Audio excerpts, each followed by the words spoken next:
Welcome to your first day of class. I'm Marketing Communications Manager Daniel Sloan, and on behalf of Trident, I want to say thank you for taking the next step in your educational journey with us. New students often have a lot of questions, and we're here to help. As a way to ease you into our unique student-centered model, we've designed this webinar that will cover all the areas vital to success in your chosen program. We are joined by two presenters today. First, I'd like to introduce Dr. George Delgiero. Dr. Delgiero joined Trident in 2010 and currently serves as a full-time instructor and course coordinator in University College. During his time at Trident, he has worked closely with students in a variety of roles, including academic advising, financial aid, and academic probation support services. Dr. Delgiero earned a PhD in educational leadership from Trident and has received numerous awards during his time here, including honors for communication and collaboration, and for student motivation. He is a passionate advocate for student success. Next, I'd like to introduce Michael Minnaugh, who's been with Trident since 2017. He's currently a project manager in the Center for Student Success, overseeing the online orientation course and teaching Tux 101. He has over a decade of professional experience in education, holding roles such as elementary school teacher, admissions advisor, academic counselor, and finance manager. As an advocate for a positive student experience throughout the entire path to graduation, Michael enjoys working closely with students and helping them to achieve personal and professional goals. Michael earned a Master of Business Administration entirely online, and he also holds bachelor's and master's degrees in English from John Carroll University.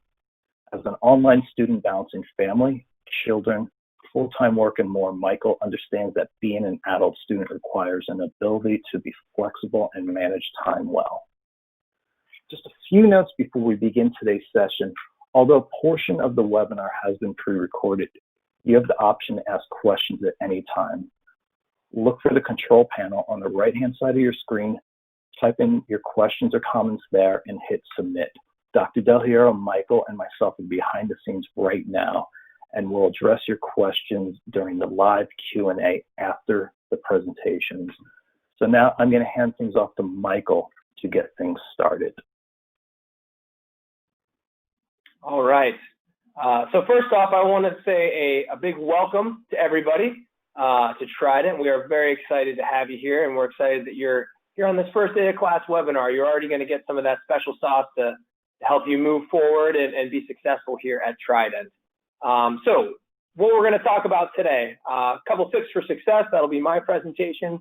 We'll move into academic writing with Dr. Delgiero, and then Danny will get back into career networking after we're done, and then we'll get to questions. So let's move on to the next topic and to some tips for success here as an online student. So briefly, we're going to touch on all of these things here. These are very generic aspects of a successful online student. Really any student at all. So we will touch in that a little bit more detail, but you want to be confident, ask questions, especially some of those new students that have never been to online school before. We want to make sure that you're comfortable and you know where to find things. So we don't know there's an issue unless you ask. So please let us know. There are lots of resources here that we'll talk about that are available to you if you do have questions. Know that you're supported. That goes hand in hand with what I just mentioned. We have lots of resources and people here to help you out when you get stuck on something. Get to know your professors and your peers. They are a great resource when you're in the classroom and you have questions about your specific subject in your class. They can be a great resource to you. Time management, that is a big one as an online student. That is something that you need to really start thinking about and planning. Today is a great day to do that. The fact that you're here alone tells me that you are taking this seriously, and that is something that you want to take seriously is time management. We'll talk about your long-term academic planning, and then just with everything in life, you got to have fun. I know that Danny had mentioned it's a little bit of a different time that we're in. There's still a lot of joy in the world. We got to make sure we're having fun with everything we're doing. So let's talk a little bit more in detail about some of these aspects here on the next slide. So the first thing that I want to talk about that's very near and dear to me is time management. As Danny mentioned in my introduction, I am an online student. I actually just finished a program, so I guess not technically anymore, but I'm looking to continue on with my education. I'm also a father of 2 children. I work, as has been mentioned. I know that many of you out there are here in the online world because you all wear different hats and you all have different responsibilities that you have. Online schooling is a great option for those that can be flexible, and you can fit that time in your schooling into those moments in your day that you can fill them, and you can get a lot from that. But that time management plan is something that you need to be successful. So a couple of things that we want to talk about. Everybody's time management plan is going to be a little bit different. So create one that is going to work for you. When I was a student, what I found most helpful was setting aside specific times of the day, a couple of days a week, that I would go to school. I would treat it just like I was, going to class at a brick and mortar institution. So Tuesdays and Wednesdays in the evenings, and then Saturday mornings were my class time. So my family they knew that was something that it was important to me, and I was able to go into the office and I was able to do the work that I need to do for my class. So whether that is something that you need to do, or some students will log in every single day just so they're in the flow of getting into the classroom, and then they get more comfortable, especially those new students that have not attended online classes before. You can poke around, you can get used to that flow of being in there every day, and then you're going to find that rhythm that is going to work for you. But I definitely would consider setting aside specific times and days that is going to work for you. Now, with the online school, we know that holidays, weekends, even with brick and mortar school, there are holidays, birthdays, things that come up in the middle of classes. So it's great that this offers you that flexibility, that you can still attend those things, you can still have a weekend, you can still have family time, but you can plan around that. So you know what is going to happen in your life in terms of schedule for the most part, if it's a birthday or a holiday that you're going to go on vacation for. So you can schedule time around that. You can do a little bit of more work ahead of time, or you can do a little bit of work after when you're done. So it's a great way that you can fit this stuff in to your life and still get your degree. Some people thrive on list making. That is my wife. So she is someone who wakes up every day and she writes down a list of 15 things she wants to accomplish in the day. She gets a lot of joy out of crossing those off. So maybe that's you. Whatever that time management plan is, it is definitely something that is the key to success as an online student. What I tell all of my students is that the beauty of online school is that you can go to classes whenever you want, but you can also not go to classes whenever you want. So when you develop that plan, you're able to hold yourself accountable to be there when you need to be there. Built into that plan needs to be some support and some flexibility too, because we all know that something is going to happen. Plans don't work out every single time. So if that happens, don't get discouraged. You need to let your professors, your advisor, your advising staff know, so we can talk about some options on how to, maybe work around that plan and be flexible. So let's talk on the next slide about some of those other resources that are here to help whenever that plan does not work. So many of you have already met your admissions advisor. That is the person that is your point person from the onboarding process. Many of you may have also met your finance advisor. That is the person that's going to help you with anything financially related, how are classes paid for, etc. If you have not met them yet, the third piece of the puzzle is your success advisor. That's kind of your academic team that you have available to you. Your success advisor is your academic advisor. They're with you through the first day of class today until graduation. So any sort of questions that you have about classes, when you're going to graduate, any of that stuff, that is geared toward them. They're going to keep you on track for your program. So like I said, if you have questions about what classes, how many classes, anything like that, what transferred in, if you're transferring in credits, that's going to be questions that your success advisor will be happy to help you with. And finally, cannot forget professors. I've been hearing so many things from a lot of my students about the amazing, amazing professors that we have here at Trident in terms of the support that they offer. They go above and beyond to help their students. So if there is an issue that you're having, maybe you're falling behind because that time management plan isn't working. Maybe you have to take care of your kids because they have school too and they're at home learning. You want to communicate those issues that you're having with your advisors and your professors.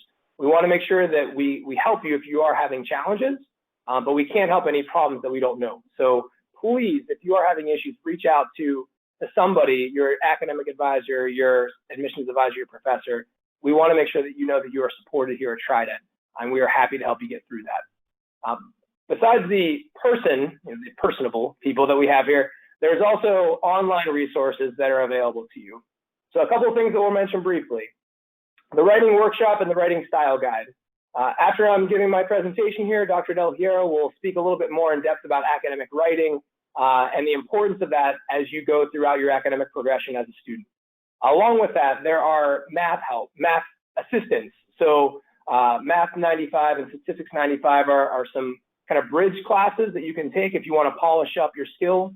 I got my undergrad degree in English, so those would be two classes that I would definitely be going into if I need to brush up a little bit of math skills. Along with that, there is a website that we do have available that we've just developed that does offer support on a wide range that Daniel's going to share with you in the chat if you'd like to check out. That is also another online resource that is available to you that offers resources ranging from some of these support systems to how do you reset your password. So any sort of technical issues is a great resource that we've just recently developed. If you're not able to reach anybody, maybe it's 2 in the morning and you're trying to get some help, that is a great resource that is available to you as well. Let's talk a little bit further about some additional inside the class resources that some students have available to them, depending on the course that they're in on the next slide. So in specific courses, there are additional support that you have access to through tutor.com. The courses that are listed here are English 101, Math 101, 102, BHS 220, Operations Management 300, Finance 301, Tux 101 and 301. A lot of these courses we found that students struggle in, so we want to give a little bit of additional help inside of these classes, just to bridge any gaps that you may have between the content in the course and maybe something's not clicking.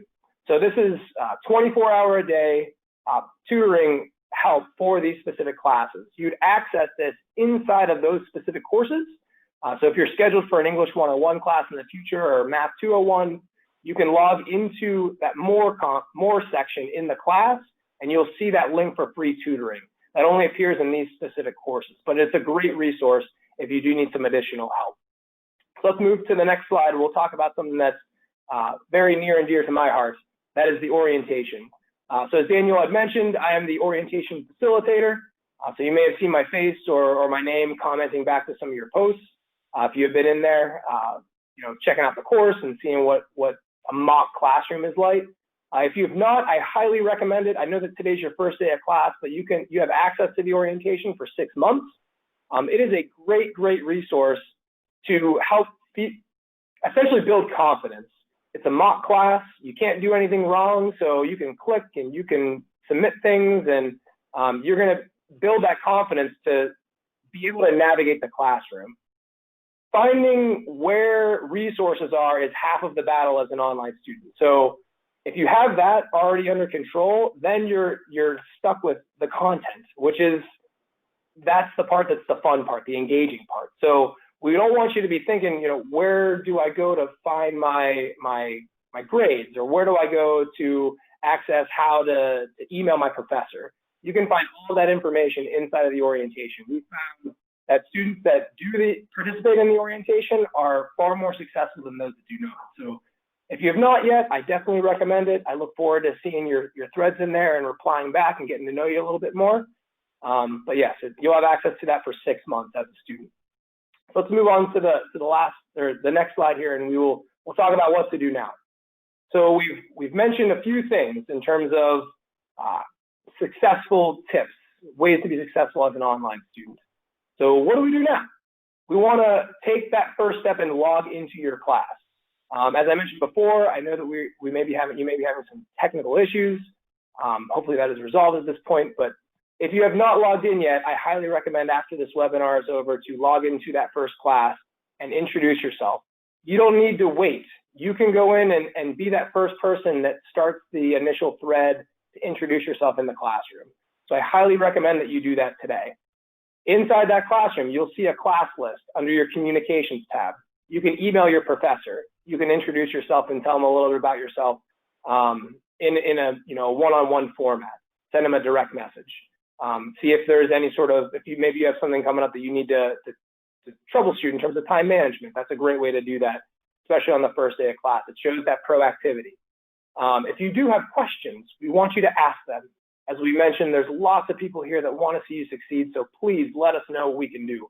We can't solve problems if we don't know that they exist. So let us know if you are having any sort of issues. As we mentioned before, develop that time management plan. That's going to be individualized to you, but you definitely want to make sure that you are working in a way that is working for you. Make sure it's flexible, but still allows you to maintain that work-life balance. That's definitely what we're all about. And then finally, check in with your advisors as you need to. So you may be hearing from your success advisor or your finance advisor throughout your time frame here, just to make sure that things are okay. Don't be alarmed. We just want to know that you're all right and get to know you a little bit more. As Danny mentioned, I am also a success advisor, so I may be talking to some of you sometime here, which would be very exciting. So finally, let's wrap all this up and talk about what we're going to do now. So we're going to review the course. So log into the class, get to know the calendar, get to know the format, get to know where to go if you need help. Create that time management plan. That is definitely a key. I cannot stress that enough. Make sure that you're completing all your assignments, including those threaded discussions. So the discussions are a large part of the online world. So you need to make sure that you're participating in those discussions, putting your initial thread in, and then also replying back to classmates as well to make sure it's an engaged discussion. As I mentioned, get to know your advisors, your support staff, your professors. We all want to make sure we want to make sure that you know that we're here to help you. So we want to know you. Introduce yourself. Don't be afraid to be that first person to say hello. As we mentioned, participate in your Module 1 threaded discussion. I would suggest doing that by Wednesday. So that's 2 days from now. I'm giving everybody on this webinar a piece of homework. Make sure you go in and you do your discussion by Wednesday. You can be that first person that starts the thread and really get that classroom going and get that energy going inside that class. That is definitely something that you want to do. And then finally, be proactive. If you do know that something is going to happen or something in terms of the future, you have a birthday or a holiday or something like that, there's an issue coming up, let us know what we can do. Be proactive. Reach out and let your advisors, your professors know that you are having some issues, and we can figure out what we can do to help overcome those issues. That's what we're here for. So with that, I'm going to turn things over to Dr. Delgiero. He's going to talk a little bit more about some of those tips we talked about with academic writing. So Dr. Delgiero, the floor is yours. All right. Thank you, Michael. Great information as always. One of the best that we have here at Trident. So thank you, Michael. On behalf of the faculty, I just want to extend my warmest welcomes to all of you. It's always the most exciting time of the month for us to welcome in a brand new crop of leaders into the Trident family. And so we all look forward to interacting with you, getting to know you, and seeing what great things you accomplish in and out of the classroom. So this section focuses on academic writing. It's one of the points of concern for some students, especially who have been out for a while. It causes some anxiety, and so the goal of these next couple slides are just to relieve some of that anxiety and give you some direction to build momentum. So Michael mentioned it, but these first couple days, it's going to be really imperative for you to get the wheels going. And so I hope to provide a broad overview of what your faculty will expect of you with writing and to relieve some of that anxiety for you.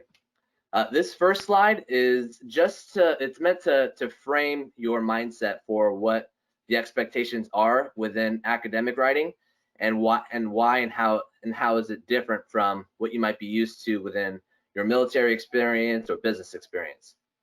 So the three key differences that I want you to think about between business and / military and academic writing are the goals of writing, the process of writing, and voice. And so when you're in the military, so the first one is the goals of writing. If you're going to graduate from an accredited institution, you're expected to have a high degree of written and oral communication skills. And so that is kind of what we're helping prepare you for upon graduation. So the first point that I want you to think about is the goal of writing. So when you're in a business environment and when you're in a military environment, your goal of writing, the only purpose you're writing is for mission accomplishment and to accomplish objectives. The difference within what you're going to find in an academic environment is that the goal of writing is to help you become a better communicator. And so there are some steps and some areas that we look for as your faculty to help you become a better thinker and to help you become a better writer, a more effective writer. So for example, within the military and in business, you're writing to accomplish this objective as quickly and efficiently as possible. And when you're in your academic classes, we're looking for your logic and rational thought development of your ideas. So sometimes this comes out when you're answering questions as maybe a 2 or a 1 to 2 sentence or a 1 to 3 sentence reply to answer a question, because you're in that mindset of answering the question and giving the conclusion as quickly and efficiently as possible. But that's not the only thing. That's actually not the most important thing that your faculty is looking for. It's not really what we're looking for. We're looking for the reasons why and how you came to those conclusions, your critical thinking skills, and your logic and your rational thought development. And so that takes more time and it takes more effort to lay out those arguments and to do the research from different sources and integrate the background readings into your experience to support your conclusion. So your faculty member is not just looking for the answer. We're not just looking for the conclusion. We're looking for your reasons why, the thinking and the evidence behind it, and your logic and your rational thought development. The second area of that's a challenge or the difference between military and business writing versus academic writing is the process of writing. So when you're in a business environment or you're in a military environment, your superior would give you a command or an objective to write up a memo or write this up or write that up, do a report. You pass it off to your superior edits it, adds a couple things, passes it off to their superior, and before a decision is made, there's 2 or 3 hands that have touched this document. That's different than what you're going to find here and what your experience will be in an academic environment, because you are the single author of this document, of this assignment. So you have to go through the brainstorming. You have to go through the outlining and the editing and the drafting and the formatting, and all those things take time. And so you have to consider those elements when you develop your time management plan for these classes. The third key difference is voice. So if you haven't noticed, especially in the military, you're big on uniforms. I mean, you're dressing the same, you're often talking the same, and sometimes that comes out in your writing. That comes out in your writing, and so that causes some issues because it raises some concerns for academic integrity issues. So we want you to be aware of that. Your instructor will be looking for your independent understanding of these concepts. And so we're looking for you to paraphrase different ideas from a variety of different readings and background sources. We're looking for you to summarize some of these ideas in your own words. So quotations are great, but your instructor will care more about your understanding of these concepts. And that is different than stripping out a quotation and sticking it in your paper. It's fundamentally different, and it takes a lot more critical thinking and a lot more time and effort to summarize these different ideas in your own words and put them in. But that is what your instructor is looking for. And if you consider these things, you will reap the benefits of this program upon graduation, and I promise you will become a more effective communicator and contributor to your organizations. The next slide is just meant to give you a general overview of academic writing structure. And so this is not an all-inclusive slide. These are just some tips that I, as an instructor, I see students kind of missing these points. And so as a writer that you may not have as much experience in an academic environment, or maybe you've been out for a while, I hope that this gives you some direction to get the wheels going and build up that momentum early on. And so there are more resources, more in-depth resources like the ones that Michael mentioned within the Writing Center and our resources drop down. So please make use of that. But here I just want to frame your mind into what we're looking for in terms of structure and content. So there's basically going to be three main parts of your essay: the introduction, the body, and the conclusion. And so your introduction is kind of like any presentation you may give, like a PowerPoint presentation. You always have a first slide that tells your audience what you're going to be talking about and why it's important. And so that's your introduction paragraph. You're just going to be basically presenting an overview of what you're going to be talking about and why it's important. So I want you to think about this, because there's an important statement in your introduction that your instructors look for, and it's called a thesis statement. Essentially, this tells your reader what the purpose is of your essay. And so a great way for you to know what your instructor is looking for is to look at the module learning outcomes. So every module, you have 4 modules. Every module will have learning outcomes on the home page. So every module will have learning outcomes for every assignment on the home page. That is basically what your instructor is looking for, and that is what your instructor will be looking for or measuring your understanding of those concepts. And those are great statements to put into your introduction paragraph, and to help ground you when you're answering these questions. So in addition to the learning outcomes, your assignments will have like 3 or 4 questions that you have to answer. Use those learning outcomes as like the lenses to view those questions. So address the learning outcomes through answering the questions. So consider that with your thesis statement development, and definitely make use of those module learning outcomes, because they give you what your instructor is looking for on each assignment. From there, you've got your body paragraphs. And so the best recommendations I could give you when you're first getting going in your writing is to break up those questions into sections and subsections using headers and subheaders. So just like on a PowerPoint presentation, you have headers that tell your reader or tell your audience what this slide is about. Same thing within your essay. Include a header, include subsections within that make it overtly obvious to your instructor that you are addressing this part of the assignment. This is the key term that you're going to be addressing. So not only does it provide some structure for you for your essay, but it also makes it very obvious for your instructor that you are hitting all those points within your assignment. And so again, going back to the content of your assignment, is your instructor looking for the conclusion? Yeah, sure, we're looking for your answer to the question, but again, we're looking for the reasons why. And so when you draft your paragraphs, I kind of want you to think about aiming for about 4 to 7 sentences.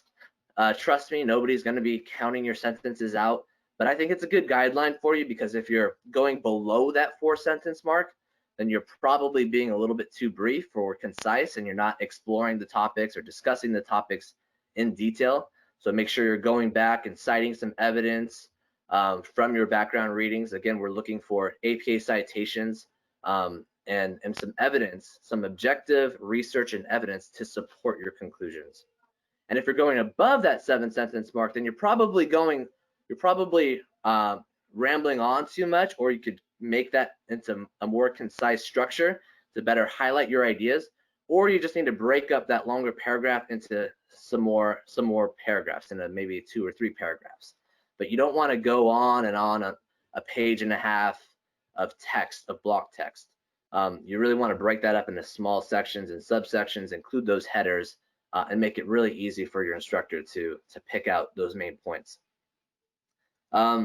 if you're struggling, again, I talked about the thesis statements above, but if you're struggling in terms of how to start a paragraph and what your instructor is looking for, I always mention these points right here.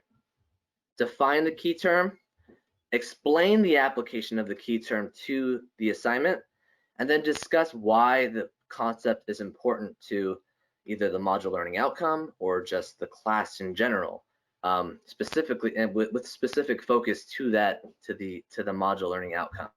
So those 3 points, I think if you cover those, that should get you to that 4 to 7 mark. Include some evidence in there to support your ideas, and that's a great way of just getting started. This is not going to be the perfect way. I can promise you that your instructor will give you feedback, but it's really important for you to take that feedback and then just continue to build upon it. Your instructor is not looking for perfection. In fact, you shouldn't expect that of your instructor. We're here to make you better communicators and better critical thinkers. That's our value. That's our objective. And so when you explore these concepts in a variety of different ways by defining and explaining and discussing the value of these concepts, you're in essence exploring these concepts from a variety of different ways, and you're thinking about them in different ways. So consider that when you're drafting up your assignments. And then the conclusion paragraph is the last part of your assignment, and it really just reflects, it's just kind of like a reflection of your introduction. Your introduction is telling your audience what you're going to be talking about, why it's important, and your conclusion is going to be basically stating what you already have talked about and why that's important. And so they're mirror images of each other. Again, this is not an all-inclusive, these are not all-inclusive suggestions. It's just simply to get the wheels going, and over time you're going to receive more detailed feedback from your instructor to become a better written communicator, a better writer. And so I just highly suggest that you accept that feedback, and with willing and open arms. So I hope that helps. Again, refer back to the resources under the writing resources under the resources tab if you need some more in-depth advice. Always reach out to your instructor, because we love hearing from you and we love to support you in this process. Honestly, it is our honor to serve you. So please make use of us. And with that, I am going to transition back to Daniel Sloan to talk about some career and networking. Thank you, Dr. Delgiero. As mentioned, we also have resources to help students outside the classroom. First, I want to talk about Alumni Fire, which is for all students, not just Trident alumni. So if this is your first day of the first Trident program you're taking, go sign up. It's a great place where you can connect with other students, Trident alumni, faculty, and staff to get advice on your education, career, and more. It's a really great place to build a strong network during your time at Trident and your time after you've been at Trident. Reach out to alumni at trident.edu for more, and talk to Kendra Temple, who's our Director of Alumni Services. And next, briefly, I want to mention CareerBeam. It's a great place for career skills development, including resume reviews and interview practice. Reach out to Trident for Careers at trident.edu for more information, and our Career Services Manager, James Shive, will be happy to help you. And now we're going to shift to our Q&A session.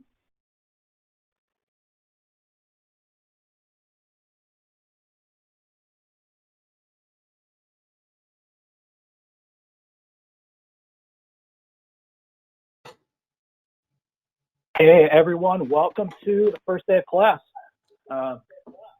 As promised, said we're here in the background and ready to help and answer your questions.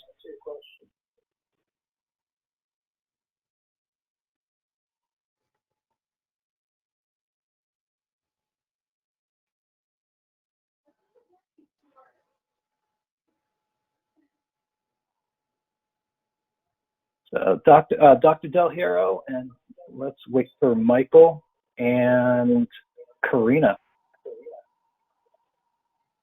Hi everyone, it's great to be here. Hello.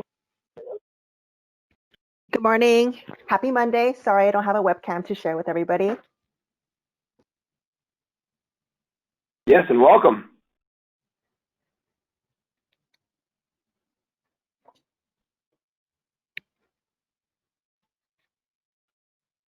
Oh, Daniel, we can't hear you. Okay, you should be able to hear me now. There we go. Okay, so first question is for you, Karina.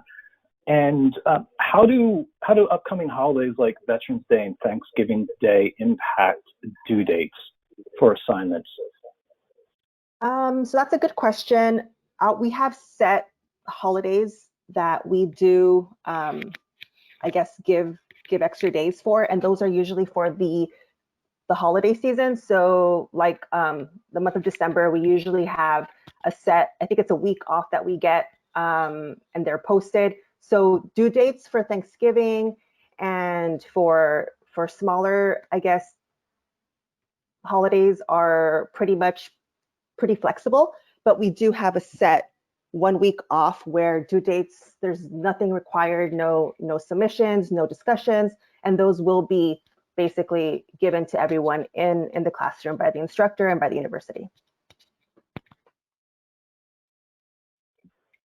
Thank you. And Michael, Dr. Delgiero, anything to add to that one? You know, I think Karina covered it. I think the main one is that major holiday season where Christmas, New Year's, Hanukkah, all that kind of just falls in line right there. So I know there's a week off this session that accounts for that. So just be on the lookout for that. Other than that, the due dates will remain the same for all assignments. If you know that something is gonna pop up where it's gonna interfere from you to be able to submit at that due date, then make sure you reach out to your instructor, and that includes your vacations or your sick days or whatever you have going on in your life. Make sure you reach out to your instructor so that we can be flexible with you and we know how to best support you. Yeah, and to add to that, for those of you who are actively serving, if you have anything coming up where you're going to be out in the field for an extended period of time, let your instructors, let your advisors know as soon as you know, and they'll be able to work with you on that.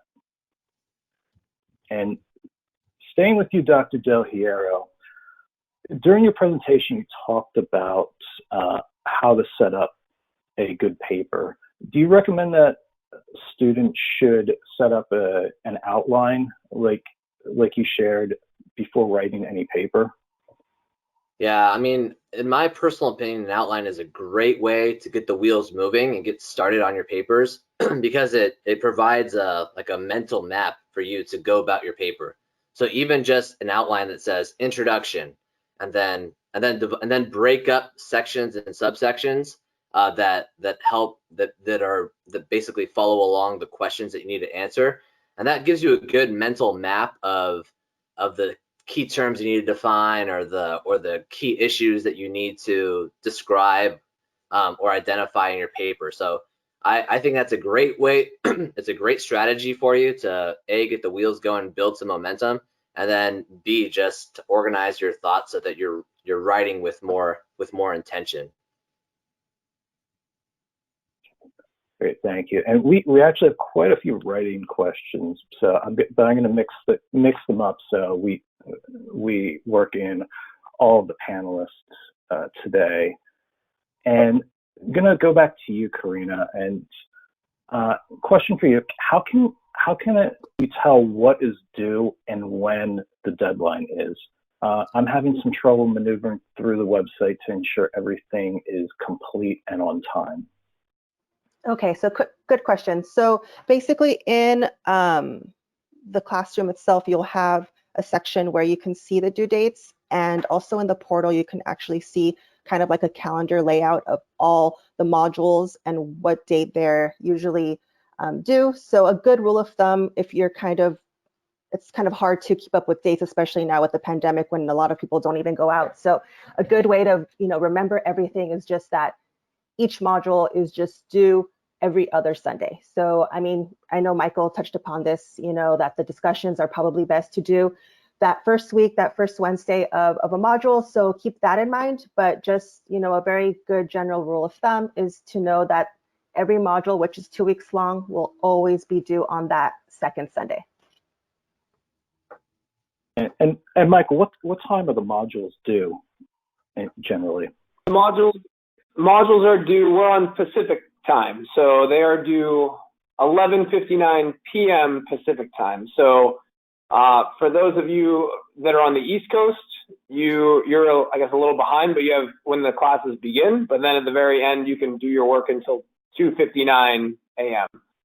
Eastern time, because that would be midnight Pacific. So you want to set your clocks to midnight for all of your work. And one thing that I would add in terms of if you're a person who likes to print something and have that calendar where the assignments are due, you can find it right when you log into the portal. Below where you click on the link to get into the classes itself, there is a link that says assignment due dates right below the link that would get you into your class. So that's a good place to find a reference for all the assignment due dates as well. Okay. Yeah. We'll have to find that direct URL and share it with everyone. And to the student who asked that question, after the webinar, I can put you in touch with your advisor so they can show you exactly where to go. And if there's anything else that you need help with, let us know. And going back to you, Dr. Delgiero, about writing, with a student here who's expressed a bit of trepidation about intros and having trouble writing introductions in the past to papers, is there any advice further than what you spoke about during your presentation that you can offer to the student? Yeah, specifically on introductions. So it's important to, I think, just starting off with like a opening statement about the general topic of the assignment. So just, nothing in depth. And then from there, break up the questions that are given to you within the assignment into sentences. So you could almost rephrase those questions into sentences. And it could sound something like, within this assignment, yada, yada, yada will be discussed, and this concept will be applied to such and such scenario. So you're just rephrasing the question. That would be my suggestion to you. And then at the end, you could end with what we call a thesis statement, something like, the purpose of this, or the purpose of this assignment is to, and then I would recommend inserting the learning outcomes of the module. So you'll actually see those within the homepage of each module. So that's just a very basic, it's definitely not an expert type of introduction, but if you're struggling, I think it's a good place to start. As an instructor, I want to make sure that you're hitting all the points, all the questions, all the learning outcomes. So you got all that kind of built in there. And then from there, it's just a matter of building your expertise and just building momentum, and you'll start sounding more, I guess you'll just develop a style of your own. I really think Michael has some great suggestions too. I mean, he's also he's an instructor. Has an English background. So Michael, do you have anything to add to that? Yeah, this is a great topic. I would say that to kind of link the first question about the outlines of the paper and this question, a great way to do that is in a lot of the assignment expectations, it will specifically ask questions that you're supposed to answer. It'll be, 1, 2, 3, 4, 5, or 6, whatever points are inside of the assignment that are expected of the student to address as they're writing their paper. So you can take those points, and that can be, your outline of your paper. That's also a good way to think, like, you can read those questions, and my first instinct is to go to the reading. Because if you read the assignments and the material that you're supposed to read, and then go to try to answer those questions, you're going to have your own thoughts to be able to start that introduction. You might not know where you're going to go and where you're going to end up, but you're going to have at least the starting point. And like Dr. Delgiero just said, once you get those wheels turning and that momentum going, it becomes easier and easier. And you can kind of check back with the assignment expectations just to make sure that you're hitting those points that you're supposed to address in your paper. So I would say use those bullets as a good outline, and then do your reading, because that's going to give you a lot of the ideas to jump from in your introduction. Then you can kind of get that momentum and go from there. Great. Thank you, Michael. And Karina, going back to you, are all the modules 2 weeks or 1 week? And does it differ between bachelor's level programs and master's level programs? No, so basically each, for the fast track at least, they're all bachelor's and master's. They're all 8 weeks long, which will be basically 4 modules with 2 weeks being a part of each module. So the due dates will always stay the same. We do have different programs, like we have the doctoral program and we do have the certificate program, but those have different due dates. So for the master's and bachelor's level, they're pretty much all the same. Thanks. And I know I believe there's a couple SoTrack people in the audience too, and just please connect with your advisors, and because there are some differences there as well. And going back to you, Michael, do you find many students changing their academic focus as they go through their courses, aka switching majors, switching degrees? That is a great question. In my experience, I do not find that very often with the students that I work with.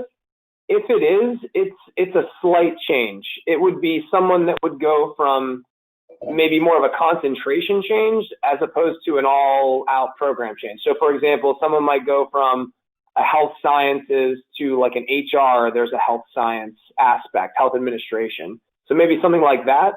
Not very often will I get a student that will change from like business to health sciences or something on that nature. So not very often. If that is something that somebody asks and they're interested in, what I would suggest is to do your general education courses first if you're a bachelor student, because regardless of the program that you're in, there are certain requirements that you need to meet in order to graduate with a bachelor's degree. So you need to have a certain amount of humanities courses, English courses, that all of those programs are going to have to fulfill.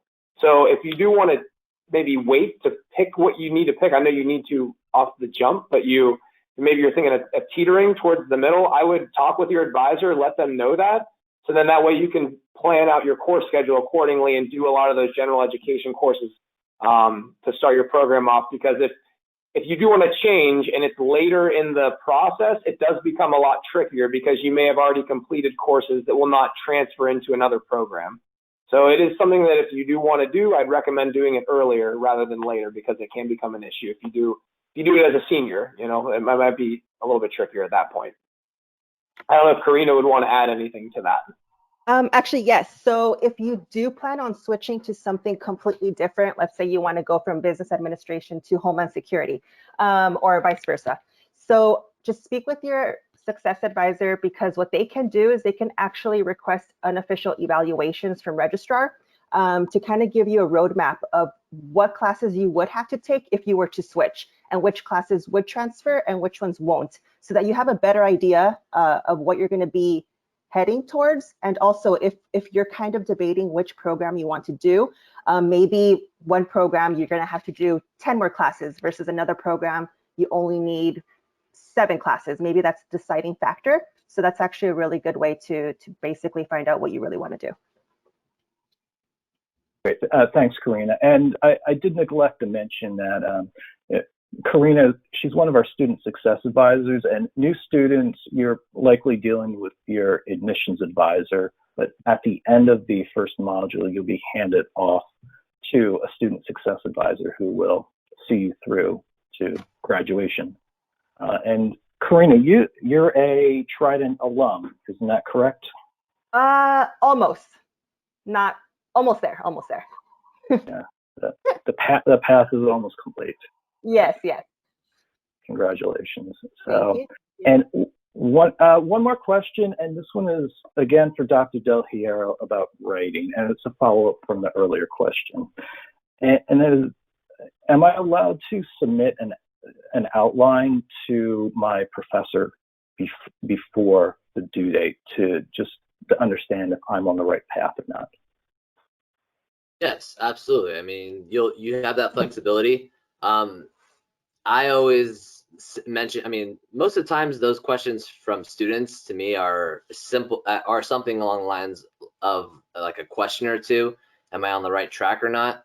I would recommend you, I mean, if you have those questions and need some feedback, go ahead and send that off to the instructor. But oftentimes a related question, similar question is, can I submit an assignment early and then receive feedback before I submit it to the case assignment or submit it within the Dropbox?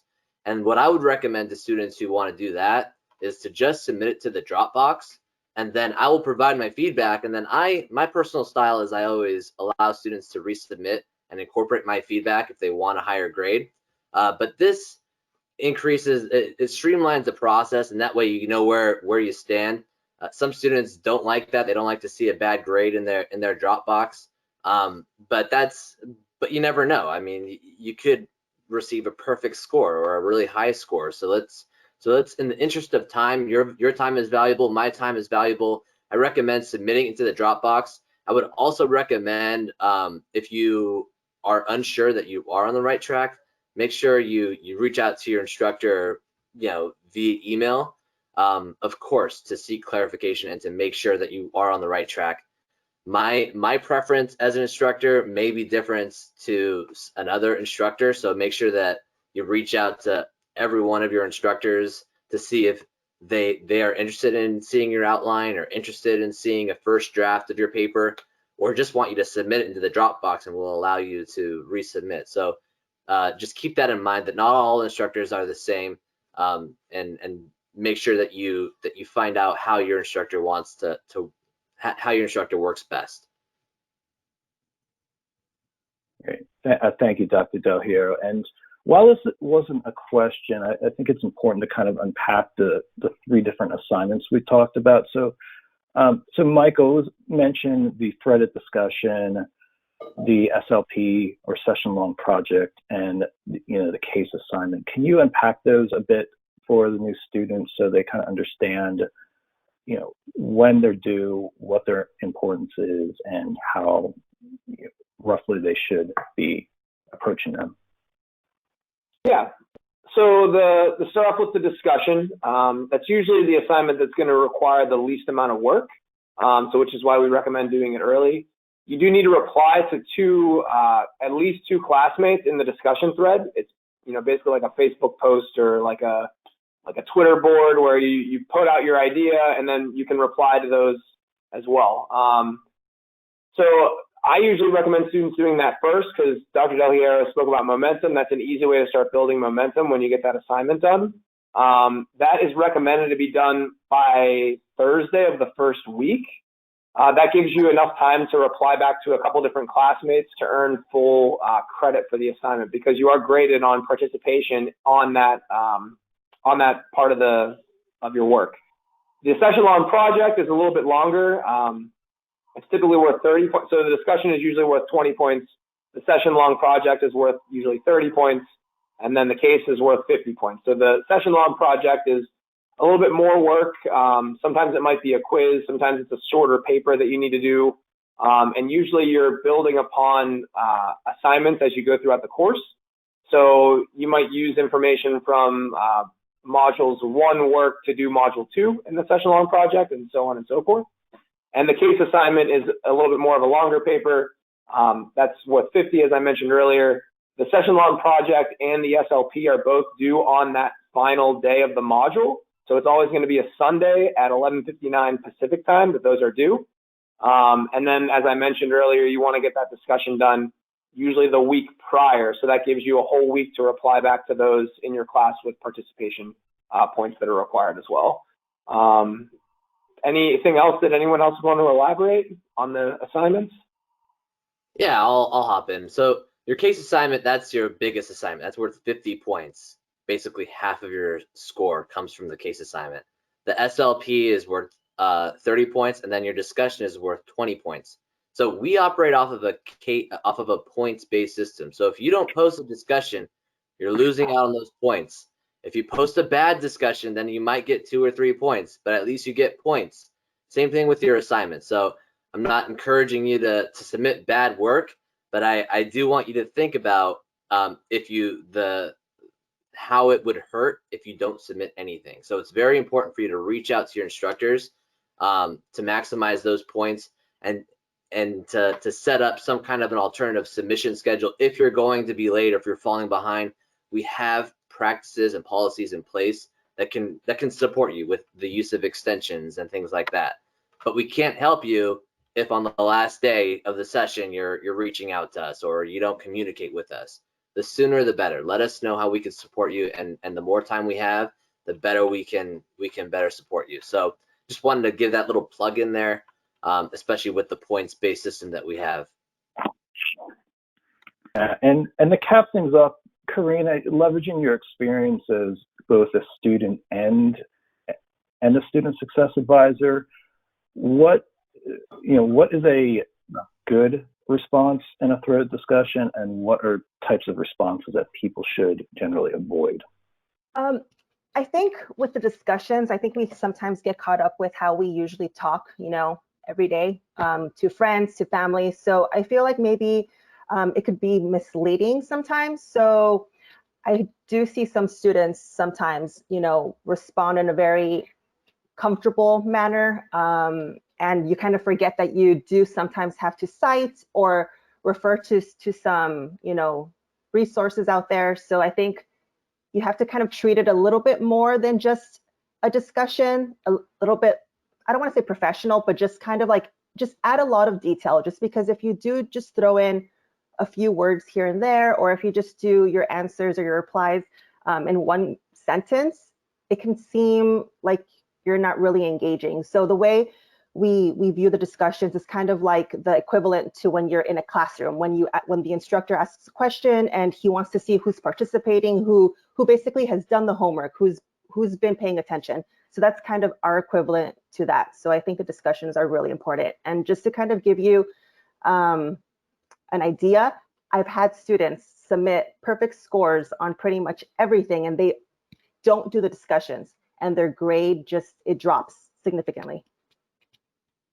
Yeah, such a good point, Karina. Thank you for bringing that up. I think so. Having in-text citations is a really good strategy with discussions. I forget the amount of words or recommended words. I don't count words. I know instructors that do count words for the requirement, but I'm mainly interested in the content, and I'm looking for you to identify terms. I'm looking for you to discuss the application of those terms. And Karina's right. Let's up the level of professionalism within the discussions. It's not like you're talking to your homeboys or homegirls. It really is kind of like a mini essay. So put some thought into it, because it's worth 20% of your grade. And so it is a mini assignment, but it's a shorter assignment. And the beautiful part of the discussions is that you have multiple chances to bump up your grade. So let's say you're a little off on your initial post. I know I do this, but also instructors others do this too, but like they'll ask follow-up questions to allow you to elaborate, so that you're citing sources and you're applying things, so that we're giving you the opportunity to earn as many points as possible. So hop back in the discussion and look to see what is going on, so that in types of questions your professor is posting, so that you can hop in there and earn the points. So it really is like we don't want to take points away from you. We want you to earn the highest grade possible and to get the most out of the class. So consider that. Just invaluable advice, everyone. So that caps off the Q&A today. Thank you, everyone, for your questions and participations, and good luck in this session and beyond. I'm going to hand things off to Karina. She's going to close this out with a student success story today. So Karina, the floor is yours. Thank you. So I actually have a success in the making. So like Daniel mentioned, we do have some cert track students in the audience here today. So the certificate program is a little bit different than the fast track, meaning that each class is 4 weeks long rather than 8. So my future success story, I should say, or she's actually working towards completing her program. She's a little bit older. She's in her 80s. She is not, you know, really good with computer skills. When she first started off, she was really nervous. She didn't know how to write an email. She didn't know how to save documents on Microsoft Word. She didn't even know the difference between right click, left click when it came to working the computer. So basically she had a few issues to overcome. So, you know, this is why your success advisor is so important in your journey, because what we did is I noticed that she was struggling. She was basically nervous about the whole program. She wanted to quit. And I told her, look, I'm here to help you. Don't feel like you're bothering me. I'm here to support you in any way I can. So what we did is we did weekly appointments. Every Monday, Wednesday, and Friday, I called her at a certain time, usually in the morning, and I basically walked her through something that she was struggling with. So like I helped her one day with how to write an email, one day how to actually save your documents in Microsoft Word. The other day I helped her do it like how to submit something in the Dropbox. So, you know, every other week I would have to go back to the previous basically appointment we had to kind of refresh what we went over. And she actually was getting it, which was really good. She did struggle. Maybe I think her first and second class were probably the worst ones for her, in the sense that she was second guessing herself. She didn't have the confidence. But I think after talking about all the struggles and, you know, going over all the steps that she needed to do, she felt better. So by her third class, she actually had the confidence. You can tell how she spoke on the phone, how she carried herself, how just it was a completely different person. So it's very important that you form that relationship with your advisor, just because we're here to help you. Even if it's the smallest question, don't feel like it's a stupid question, because trust me, it's better to address it than later down the line realize that you've been doing it the wrong way. So pretty much today actually is the beginning of her 6th class. So she's halfway through her program, and she's really, really excited to finish the certificate program. So just kind of, you know, reach out to us. We're here to help you. So